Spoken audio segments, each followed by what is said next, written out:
Hey everyone, Mr. Happy here, and in this video we're going to be talking about the cloud servers for Final Fantasy XIV. At the time of recording this video, there is a 7-day test going on where Square Enix has implemented a cloud-based server. Coincidentally, the data center for it is actually called Cloud, with two servers, Cloud Test 1 and Cloud Test 2. The goal of this, simply to test the viability of this, stress test what cloud servers actually look like in Final Fantasy XIV, how the players actually feel on them, is there latency, is there lag, essentially just getting an idea of maybe this is going to be the future for Final Fantasy XIV server infrastructure.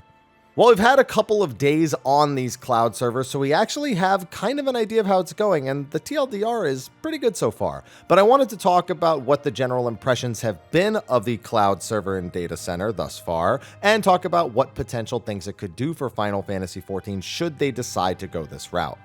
Before we get started though, this video has a sponsor, Worldless. It's a brand new game just released, and it's a 2D platformer mixed with some turn-based action combat. A quick comparison would be the likes of Valkyrie Profile, with a unique take on the executional depth. It's not just about defeating enemies, but doing so in such a way that you can absorb their powers before their health runs out. This lets you learn new skills to better tackle some of the game's tougher opponents, such as this thing here, which I just happened to find and subsequently lose to horribly. On top of timing your blocks and offensive strikes to combo in just the right way, you'll find every fight is its own unique battle. And maybe even some familiar battles. I'm sure Justin Wong is sneezing somewhere for every parry I land here. Not to mention, the design has beauty in simplicity. The environments and aesthetic are equal parts pretty to look at and pretty ominous to traverse. And the music playing as you explore supports this with an eerie beauty to it all. This alone makes me excited to watch speedruns of it. This is definitely one of those games. You look at it once and you go, I want to see a speedrun of that.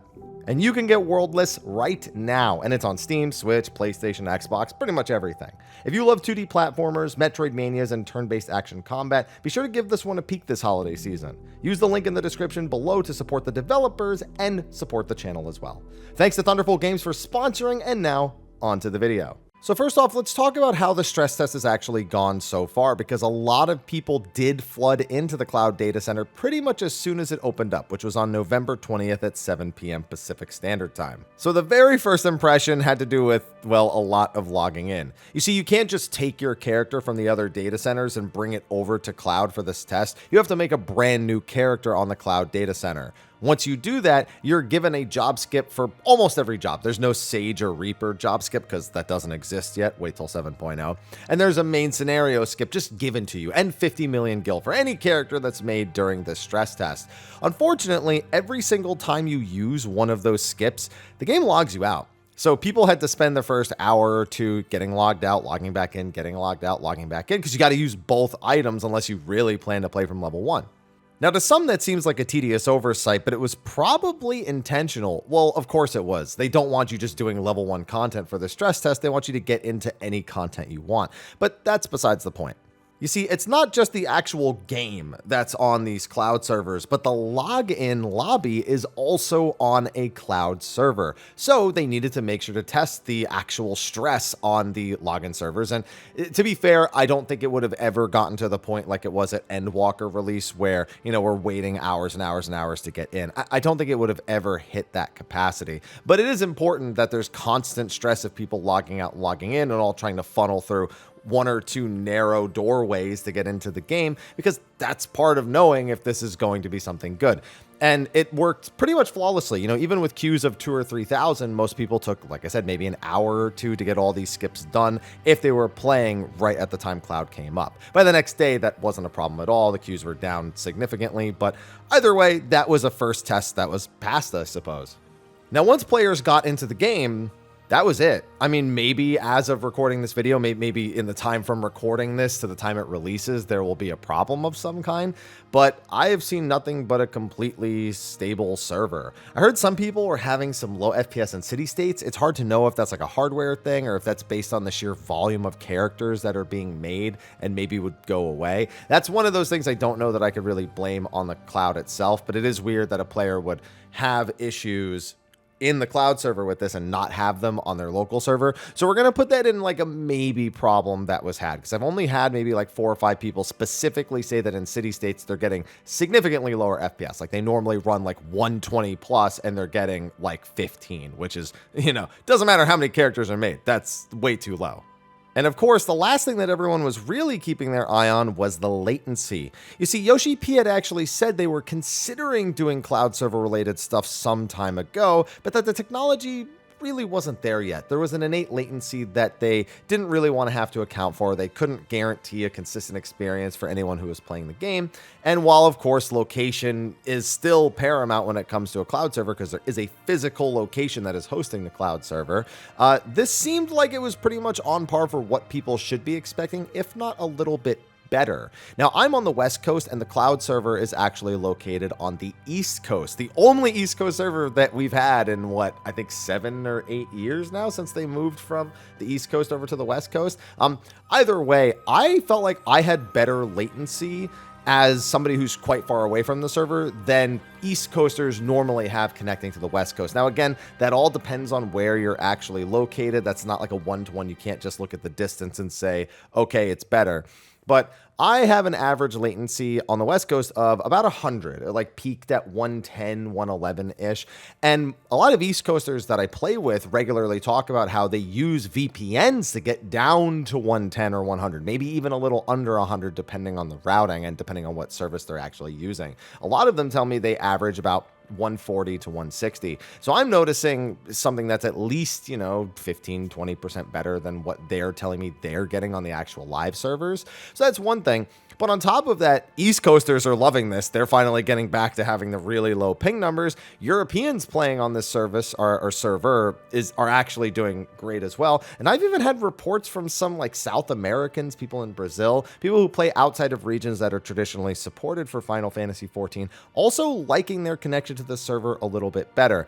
Now, I'm not just going to take those claims as, absolute. There's always some form of, maybe it's really affecting you, maybe you just think it's affecting you kind of thing, taking a placebo in this case.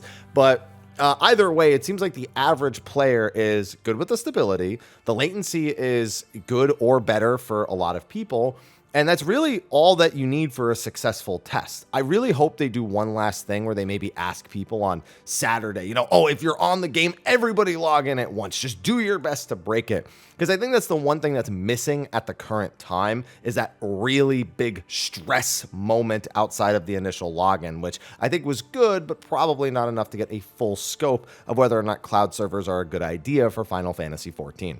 Speaking of which, there's a lot of confusion as to what the cloud servers would or could actually do for Final Fantasy XIV. Now, I'm not a database expert. I have no education in cloud servers, so I'm not going to tell you what can and will happen. And to be completely clear, I couldn't tell you that even if I was one of those experts, because the fact is that we only really have one kind of info point that lets us know what they're even planning to do with these.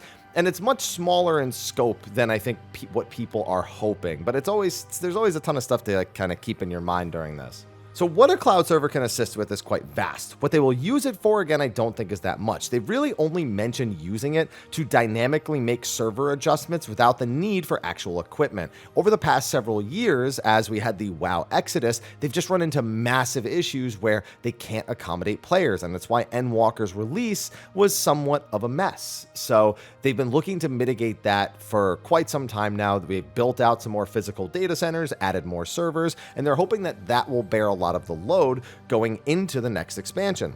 That being said, I think they're also seeing that's not a be-all, end-all solution, because just adding more locations for players to go, adding another physical data center, doesn't stop the players who are already on those servers from actually doing the same thing. It also only slightly discourages people from making their new characters on those servers when those servers aren't as populated during downtimes. So what you might end up with is this massive problem on the servers that were already there, and while people can go or use the new servers, those then get flooded, and it just becomes a mess of other login issues and capacity issues that a physical server can only accommodate for so much. So the ability to dynamically adjust the server load to be able to pay for more space without having to wait for more physical equipment, which they waited a very long time for, is definitely the reason that they've given to us. You know, that seems to be the chief concern that they have.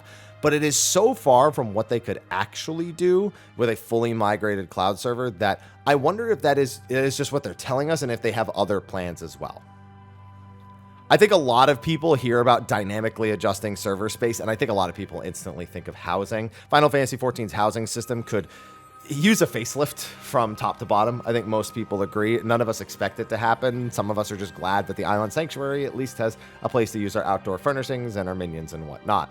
We also know that in 7.0, they're looking to add more outdoor furnishing space, so there are adjustments coming. But the problem's always been the volume of houses versus the number of people who make multiple accounts, buy multiple houses, you know, all the shenanigans that they've tried to mitigate but have always gone on for years. And I think that if there was anything the player base as a whole would want with cloud servers, that's probably number one on the list. Yes, good logins during the expansion release when all the hype is there is something you absolutely want, but it's a short-term problem, and Final Fantasy XIV has some outlying long-term problems, and housing is definitely one of them. So regardless of what they're planning for expansion stuff, this is one thing that's definitely on my wish list, even though I don't want a house. I just want to see as many players as possible just enjoy the feature, because, you know, I won't, because I don't really care. But you do, so I want it for you. Besides, we don't even know how they're going to incorporate it. Are they going to do like just some servers are on the cloud, some are still physical? Are they going to get rid of the physical servers as a whole, just keep them as a backup? Are they going to offer cloud servers in more locations? Like we have this East Coast one now. Is that like something they're going to do, and then also add West Coast ones? Or they're going to have multiple points so people can play with more comfortable latency? There's a lot of possibilities that come with that again have positives and negatives, and in some cases, if everyone still floods the ether, it doesn't even matter what actually happens with that, but at least there's options and there's possibilities here. I think the big question is, and the thing that I really need a cloud server expert on, someone I would like to hear someone with a lot of experience in this particular category talk about, is how that works with Final Fantasy XIV's existing infrastructure. Can they more effectively link servers and data centers for things such as a cross-world PF if all of those things are migrated onto the cloud? Or do the separate physical locations of the cloud servers and data centers impact that in some way? And that's something that they may not even be able to tell. Again, I don't really know how Final Fantasy XIV's infrastructure is built on that level. I don't think any of us do, but it's a matter of what's possible versus what's probable. And we already know that they're working on a solution for a cross-world PF. They've talked about it before. They've talked about cross-region data center visits as well as something they've looked into and something they could solve the problems for, but they're worried a little bit about some cultural backlash, or, you know, some cultures not mixing with visiting and whatnot. Whatever. We know that they already have plans for these things, and if this can help provide solutions, that would be something I'd like to go towards. But that doesn't necessarily mean that cloud servers are a be-all, end-all either. Whereas physical data centers have issues if physical servers have any sort of malfunction, cloud servers aren't immune to that kind of stuff. I mean, we've seen major cloud services go down and have massive impacts across tons of different games and services in the past. And Final Fantasy XIV, while probably not as important as a lot of the services that have been impacted by that stuff previously, is likely to be on the list of things that if there is a major outage or there is a major problem, it'll be another one of those things that doesn't work. And heck, even if it's honest, I think I recall having a major cloud service issue that, you know, 14 wasn't on it, but it still impacted 14 in some capacity because like a service that like connected to 14. I don't remember. There's like a whole huge thing about it, but I'm curious about all of that. I'm glad to see though that this test is proving successful, because quite frankly, Endwalker has it's had its shortcomings in terms of trying out new things and trying to implement stuff, and a lot of bugs and a lot of things like just not working or not going entirely as intended. It's kind of just been a plague constantly, like one or two things every patch that just kind of doesn't work right, whether it's the housing servers rolling a 0 or whatever it is. To have something that's actually going well and going smoothly and is a big part of the potential future of the game is a bit refreshing, and it's something that I think we kind of need before Dawn Trail. We need a kind of a W. The next thing would be the Xbox beta and the Xbox release going well, because I think they really want to have everyone speaking positively about it going into Dawn Trail, and they're gonna have to earn that, but they're working on it, and I'm glad to see this going well. Anyway, let me know what you think about the server test so far, the stress test so far. Are you an East Coaster enjoying your ping? Hey, enjoy it for a week. At least you'll get it for then. Or are you someone who's just not interested at all? Just let me know in the comment section of the video below. Be sure to like, favorite, subscribe, and share. And hopefully I'll have more to talk about this in the coming weeks. Anyway, with that, I'll see you in the next one. And until then, take care.